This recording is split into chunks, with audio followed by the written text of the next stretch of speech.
কোথাও কোথাও কোনো জায়গায় কি নজির আছে একজন রিমান্ডের আসামিকে এভাবে গরুর মতো রশি বেঁধে আমার হাজব্যান্ডকে এলাকায় এলাকায় নিয়ে যায় মাইকিং করে জিরো টলারেন্স ঘোষণা করতেছে ওসি আরিফ। আসলে আমার হাজব্যান্ড কি কোরবানের গরু? আমার হাজব্যান্ডকে এভাবে নিয়ে যায় মেকিং করতেছে কেন? জিরো টলারের মধ্যে কি ওই টলারে আর জায়গা নাই আর কোনো ক্রিমিনালকে অ্যাটাচ করার জন্য? না, আমার সাজ্জাদকে আপনারা যেরকম ইচ্ছে এরকম করতেছেন। কোথাও কি নজির আছে যে মানে একজন রিমান্ডের আসামিকে এলাকা ভিত্তিক ঘুরাই ঘুরাইয়ে একেবারে গরুর রশি বেঁধে মানে যেমন ইচ্ছা তেমন করতেছে প্রশাসন? আসলে কি ওর ফ্যামিলি কোনো ব্যাকগ্রাউন্ড নাই, মানে ওর জন্য কথা বলার কেউ নাই? তো তো এখন আমিও তো মেয়ে মানুষ, আমাকেও 2-3টা মামলা দিয়ে বসে আছে।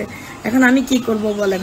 আমি আপনাদের উপর ছেড়ে দিছি। আপনাদের কি মনে হয় এটা কি মানে মানবাধিকার লঙ্ঘন হচ্ছে না আমার হাজব্যান্ডকে যে এভাবে গরুর রশি দিয়ে বেঁধে এলাকায় এলাকায় নিয়ে গিয়ে আমার হাজব্যান্ডকে অপমানি করা হচ্ছে কেন?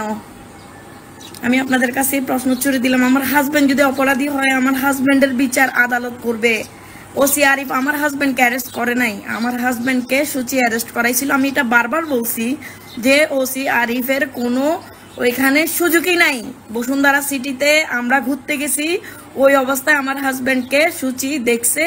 দেখার পরে ওইখানে সিকিউরিটি গার্ড রুমে নিয়ে যাওয়ার পরে আমরা 3 ঘন্টা পরে পুলিশ আসছে, 3 ঘন্টা পরে আমি এবং আমার স্বামী একসাথে অ্যারেস্ট হই। আমি পরের দিন ছুটে আসি। আমার হাজবেন্ড যখন তামান্না তামান্না করে চিল্লাইতেছিল, আমি তখন আমার মোবাইল হারাই গেছে, তাই মোবাইলের জন্য 5 মিনিটের জন্য আমি নিচে নামছিলাম। একসাথে অ্যারেস্ট হয়েছি। ওসি আরিফ বা সিএমপির কোনো কমিশনার আমার হাজবেন্ডকে অ্যারেস্ট করে নাই, কিন্তু ওরা সিম্পেথি নেওয়ার জন্য আমার হাজবেন্ডকে আজকে রাস্তায় নামাইয়ে আমার হাজবেন্ডকে এত অপমান না করে উনি কি গুলি করে মারতে পারতেছে না?